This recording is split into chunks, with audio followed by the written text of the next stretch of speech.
কদরের নিয়ত আজকে রাত্রে তালাশে বাহির হবে, যে সেহেরি ইফতার করে তালাশে বাহির হয়েছে, ফজর পর্যন্ত তালাশ করতে থাকবে যে আল্লাহ তালাশ করি। হ্যাঁ, কিন্তু একটা বান্ডেল যদি হারায় যায় তো সারা রাত্রে ঘুম হারাম হয়ে যায়, ঠিক না? ছোট একটা বান্ডেল, ঠিক না? কি বলেন? হ্যাঁ, সারা রাত্রে ঘুম হারাম হয়ে যায়, ছোট একটা বান্ডেল হারায় গেল। আর লাইলাতুল কদর 83 বৎসরের জিন্দেগি। এই জন্য আসেন, কথা লম্বা করে লাভ নাই। দুনিয়ায় যতই বুদ্ধিমানের পরিচয় দিই না কেন, আর যতই বুদ্ধিজীবীর সার্টিফিকেট অর্জন করি না কেন, দেখার বিষয় হবে আমি আল্লাহর কাছে বুদ্ধিমান কিনা। যেমন সবাই চয়েস একরকম না, পছন্দ একরকম না, রুচি একরকম না, প্রত্যেক মানুষের ভিতরে ভিন্নতা আছে, ঠিক না? সবার ভিতরে কিন্তু ভিন্নতা আছে। এই জন্য মানুষের সমাজে বুদ্ধিমান হওয়া, এটা বিভিন্ন জিনিসের মাধ্যমে মানুষ মানুষকে বুদ্ধিমান ভাবে, বুদ্ধিজীবী ভাবে। কিন্তু বিষয় হলো যে আল্লাহর কাছে আমি বুদ্ধিমান কিনা, আল্লাহ আমাকে বুদ্ধিমান হিসাবে গণ্য করে কিনা, আল্লাহর রসুলের কাছে আমি বুদ্ধিমান কিনা। আর আল্লাহ রসুলের কাছে বুদ্ধিমান ওই ব্যক্তি, চাই দুনিয়ার মানুষ তাকে নির্বোধ বলুক, বুদ্ধিহীন বলুক, বলতে পারে। দুনিয়ার বহুত মানুষ আছে মানুষকে বুদ্ধিহীন বলে, যাদের কোনো বিবেক বুদ্ধি নেই, ঠিক না? আবার অনেক সময় বলে মানুষ সিমের বিচিও জানে না, ঠিক না? হইতে পারে, দুনিয়ার মানুষকে বলতে পারে। কিন্তু আসলে আল্লাহর কাছে বুদ্ধিমান কে?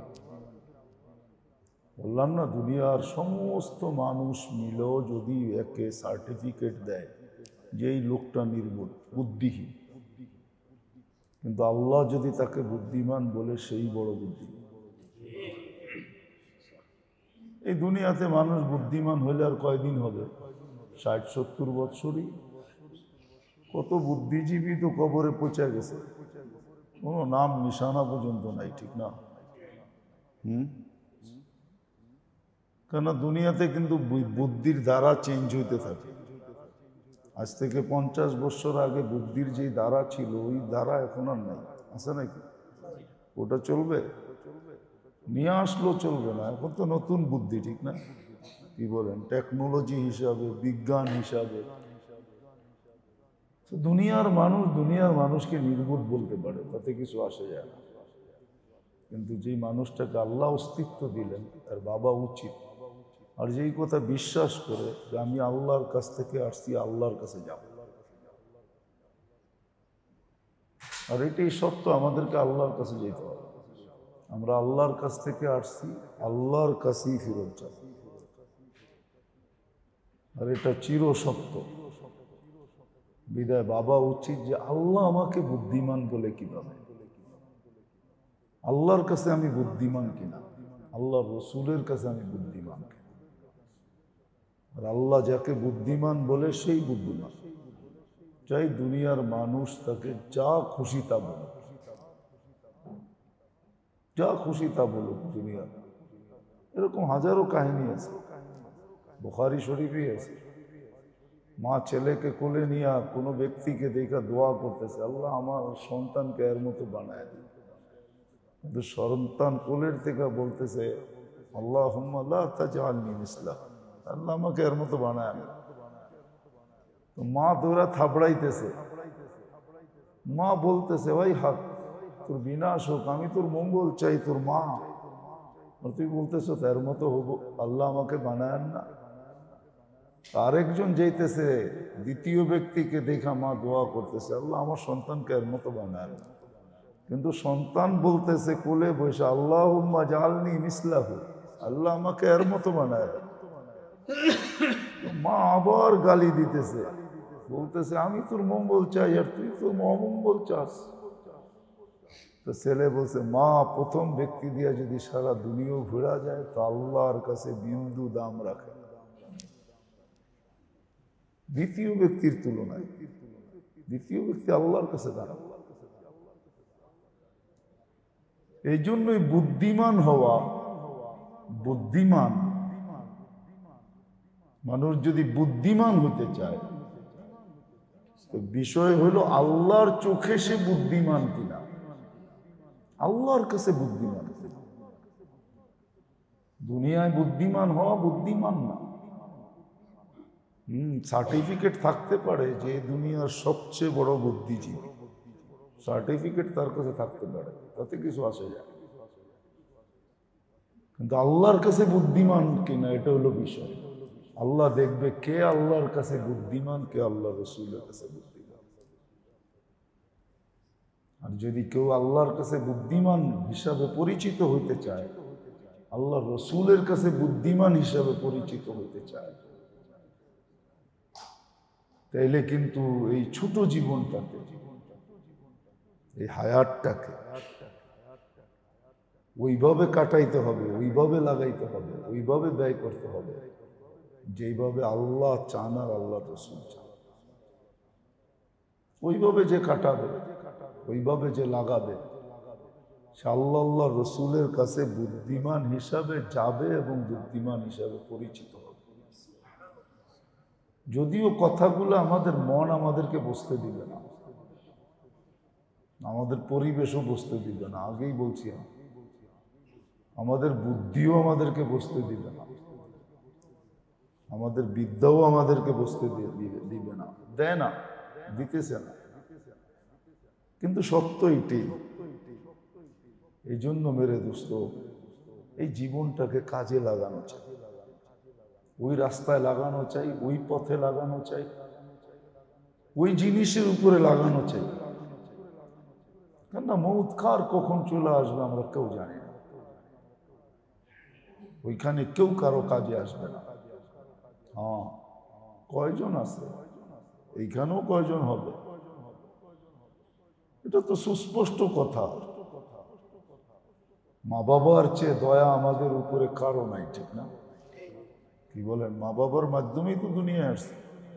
কয়জন আছে আমরা যে ডেলি মা বাবার জন্য, মা বাবার আখেরাতের জন্য ডেলি আমি ছোট একটা অঙ্ক হইলেও দান করি? কি করেন নাকি? ছোট একটা অঙ্ক কয়জন দান করে? একটা ছোট অঙ্ক ডেলি দান করি, করি আমরা? কয়জন করি? আমাদেরকে দিয়ে তো আমাদের প্রমাণ দেওয়া যায় যে আমি তো বাবার জন্য কিছু করি না। হ্যাঁ, মাঝে মাঝে একটু দোয়া করি, ইমাম সাহেব রব্বির হামহুমা পড়লে আমি আমিন বলি, এটুকুই তো করি, আর কি করি? হ্যাঁ, অথচ সবচেয়ে বেশি দয়া যার, শ্রম যার, যার মাধ্যমে আমার অস্তিত্ব, সবকিছু যে বিলীন করে দিয়ে আমাকে বড় করে তুলছেন, ওই মা বাবাকে তো স্মরণ করি না। করি নাকি? কতটুক করি? সত্য কিন্তু এটি, চলে যেতে হবে। এই জন্য আসেন বুদ্ধিমানের পরিচয় দিই, সময়টাকে শিখি। আজকে তো শিখতেও চাই না, দুনিয়া খুব শিখি, আসলে যেটা চিরদিন আমার কাজে আসবে এটা শিখতে চায় না। হ্যাঁ, ওই কথাই সত্য যে দুনিয়া ঠিকঠাক, আখেরাত সময় পেলে টুকটাক। টুকটাক বোঝেন তো? আরে বোঝেন টুকটাক? দুনিয়াটা ঠিকঠাক করি, কিন্তু আখেরাতটা সময় পেলে টুকটাক। আজকে কিন্তু বেজর রাত্র, 23-এর রাত্র আছে, 21 পার হয়ে গেছে, 23 আজকে। লাইলাতুল কদর আজকেও হইতে পারে, কিন্তু কয়জন লাইলাতুল কদরের নিয়তে আজকে রাত্রে তালাশে বাহির হবে? যে সেহেরি ইফতার করে তালাশে বাহির হয়েছে, ফজর পর্যন্ত তালাশ করতে থাকবে যে আল্লাহ তালাশ করি। হ্যাঁ, কিন্তু একটা বান্ডেল যদি হারায় যায় তো সারা রাত্রে ঘুম হারাম হয়ে যায়, ঠিক না? ছোট একটা বান্ডেল, ঠিক না? কি বলেন? হ্যাঁ, সারা রাত্রের ঘুম হারাম হয়ে যায়, ছোট একটা বান্ডেল হারায় গেল। আর লাইলাতুল কদর 83 বৎসরের জিন্দেগি। এই জন্য আসেন, কথা লম্বা করে লাভ নাই। দুনিয়ায় যতই বুদ্ধিমানের পরিচয় দিই না কেন, আর যতই বুদ্ধিজীবীর সার্টিফিকেট অর্জন করি না কেন, দেখার বিষয় হবে আমি আল্লাহর কাছে বুদ্ধিমান কিনা, আল্লাহর রসুলের কাছে আমি বুদ্ধিমান কিনা, আল্লাহ আমাকে বুদ্ধিমান বলে কিনা, আল কাইয়িসু মান দানা নাফসা, এটা আমার জন্য ফিট হয় কিনা। হ্যাঁ, আল্লাহ কিয়ামতের দিন ডাকে কিনা, ডাকবে কিয়ামতের দিন এক এক নাম নিয়ে ডাকবে, মানুষকে সিফত নিয়ে ডাকবে। বুদ্ধিমানরা কোথায় আসো? যেমন আজকেও বুদ্ধিজীবীদের বাজার আছে, এদেরকে সবাই ডাকে, ঠিক না? কি বলেন? কিয়ামতের মাঠেও আল্লাহ ডাকবে, বুদ্ধিজীবী কারা, আসো।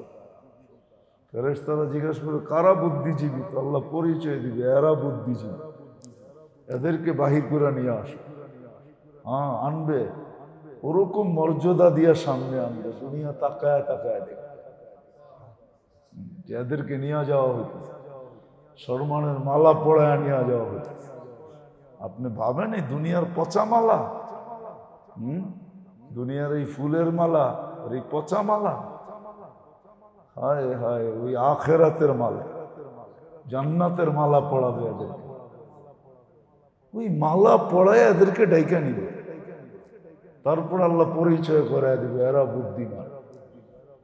আজকে বুদ্ধির কারণে এদেরকে এই সম্মানে ভূষিত করতেছে, এই মর্যাদা দিতেছে। এরকম প্রত্যেককে ডাকবে। এই জন্য আসেন, দুনিয়াতে নিজেকে নিজে যতই বুদ্ধিমান ভাবেন, চালাক ভাবেন, চতুর ভাবেন, আর পরিচয় দেন, এটা আমার আলোচ্য বিষয় না। দিতে পারেন আপনি 60-70 বছরের জীবনে, কে না করবে? দুনিয়া রঙ্গময়, যার মনে চালো, এটাই সত্য। এই প্রবাদ বাক্যই সত্য, ঠিক না? কি বলেন? এরমই তো প্রবাদ বাক্যটা, বলতো বলি নাই, দুনিয়া রঙ্গময়, যার মনে জ্বালা। কিন্তু বাবার বিষয়, আল্লাহর কাছে আমি বুদ্ধিমান। এই জন্য শিখেন যে এই সময়টাকে, ছোট জীবনটাকে কোন জায়গায় লাগাইলে, কিভাবে লাগাইলে, কোন কাজে লাগাইলে আমি বুদ্ধিমান হব। আসছিল বুদ্ধিমান হওয়ার একটা মৌসুম, বসন্ত আসছিল। রমজান কিন্তু একটা মৌসুম, একটা ঋতু, একটা মৌসুম, একটা বসন্ত। অনেক শব্দ এটার জন্য ব্যবহার করা যায়। আসছিল, আজকে 23 তারাবি পড়া ফেলছে, আর হয়তো 6 দিন পর, নাইলে 7 দিন পর, ঠিক না? চলে যাবে।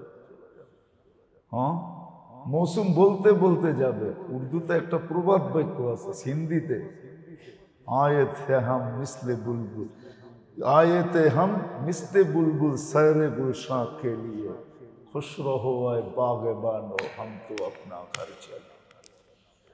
রমজান সালাম দিয়ে চলে যাবে। আসছিলাম মৌসুম হইয়া, আসছিলাম বসন্ত হইয়া, আসছিলাম তোকে বুদ্ধিমান বানানোর জন্য, আসছিলাম সারা জিন্দেগির কামাই নিয়ে।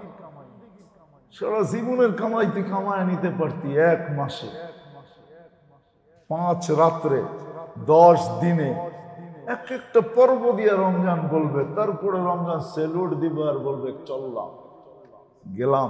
1 বছর পরে জানি না তুমি থাকবে কি থাকবে না। আমি আসবো, কিন্তু তুমি থাকবে কি থাকবে না এটা জানা নেই। রমজান আসবে যতদিন দুনিয়া আছে, না আসবে না? হ্যাঁ, কিন্তু যতদিন দুনিয়া আছে অতদিন কি আমি থাকবো? রমজান বলতে বলতে যাবে। आए थे हम मिसले बुलबुल सैरे गुलशान के लिए खुश रहो ऐ बागबानो हम तो अपना घर चले। সালাম দিয়ে রমজান শাওয়ালের চাঁদ উঠায় দিয়া চলে যায়। রমজানই শাওয়ালের চাঁদকে ধাক্কা দিয়ে উঠাবে, শাওয়ালের চাঁদকে উঠায় দিবে। যদিও আমরা খুশি বলবো, এই জন্য আসে। এখনো সময় যেটুক হাতে আছে, অনেক আছে, অনেক আছে, অনেক বুদ্ধিমান হইলে অনেক আছে, অনেক আছে। এটাকে কাজে লাগাই, শিখি শিখি শিখি। কত আর কামাবেন, হ্যাঁ, কত আর বানাবেন? সত্য তো এটাই যে কামাবে কিন্তু তোমাকে খাইতে দিব না, বানাবে কিন্তু তোমাকে বেশি দিন থাকতে, জমাবে কিন্তু তোমাকে পুরা ভোগ করতে। এটাই সত্য, এই তিনটা ওয়ার্ডই সত্য। তুমি কামাবে কিন্তু কামাই পরিমাণ তোমাকে খাইতে দিব না। কি কামাই পরিমাণ খায় না কি কেউ? হ্যাঁ, কি বলেন? বানাবে যত সুন্দরী বানাও, কিন্তু বেশি দিন তোমাকে থাকতে দিব না, থাকতে দিবে না, থাকতে দিব না তোমাকে। হ্যাঁ, তোমার ঘরের লোকই তোমাকে টাইনা বাড়ি করবে। হ্যাঁ, ওই দিন তুমি কোনো প্রতি উত্তরও দিতে পারবে না, শুধু তুমি দেখতে থাকবে, শুনতে থাকবে। মুর্দা কিন্তু শোনে, এটা জানেন? মুর্দা কিন্তু শোনে, নাহলে হাদিসে এই শব্দ আসতো না। যারা জিন্দেগিকে বরবাদ করে কবরে গেছে, কবরে যাবে, তাদের লাশ যখন কাঁধে উঠাবে তো লাশ চিৎকার দিবে, ওয়াইলাকুম ইলা আইনা তুকাদ্দিমুনি, তোমাদের বিনাশ হোক, আমাকে কোথায় নিয়ে চলছো? তোমরা রাখতে দেরি, আমার উপরে আযাব ভাঙ্গা পড়তে দেরি।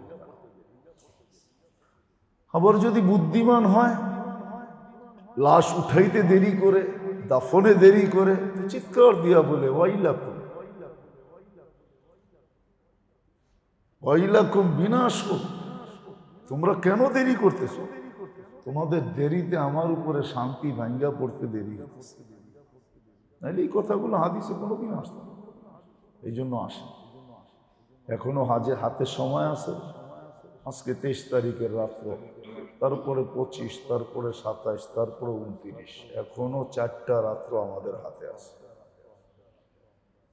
এখনো 6টা দিন, 7টা দিন আমাদের হাতে আছে। কাল 23 রমজান, তারপরে আসবে 24, তারপরে 25, তারপরে 26, তারপরে 27, তারপরে 28, তারপরে 29, 7টা দিন আমাদের হাতে আছে। 7 7 49, কত? 490 দিন এখনো আমার হাতে আছে। আমি ইচ্ছা করলে এটাকে 490 দিন বানাইতে পারি। যদিও দিন 7টা, কিন্তু আমি যদি বুদ্ধিমানের পরিচয় দেই তো 490 দিন কি করতে পারি? বানাইতে পারি। কেন? রমজান 1 কে 70, 7 দিনে কয়দিন হবে? 7 কে 70, 70 কে 7 দিয়ে পূরণ দিলে, হ্যাঁ, 490 দিন। ইচ্ছা করলে আমি বানাইতে পারি। এই জন্য আসেন, করবো তো বানান, নাহলে আফসোস করতে হবে। কিন্তু ওই দিন কোনো আফসোস কাজে দিবে না। আজকে তো আফসোস বড় মূল্য রাখে, বড় মূল্য রাখে আফসোস, এত মূল্য রাখে যেটা বলা যায় না। এই উম্মতের আফসোস আল্লাহর আরশ পর্যন্ত কাঁপায়, আরশ পর্যন্ত হেলায়। হ্যাঁ, এই উম্মতের আফসোস আল্লাহকে পর্যন্ত, শব্দটা যদিও শোভনীয় না, আল্লাহকে পর্যন্ত বান্দার উপরে মেহেরবান বানায়। বান্দা আফসোস করে, আল্লাহ মেহেরবান হয়ে ডাকবে, আফসোস করিস না, লা তাহজান, হাদিসের শব্দ, লা তাহজান, আফসোস করিস না, কদ গফারতু লাকা যুনুব ওয়াল আওসার, তোর আফসোস আমি সইতে পারি না, গুনাহ খাতা মাফ করে দিলাম, তারপরও ঠান্ডা হবে। এরকম মেহেরবান করবো তো, হ্যাঁ, না ইনশাআল্লাহ পর্যন্তই থাকবে?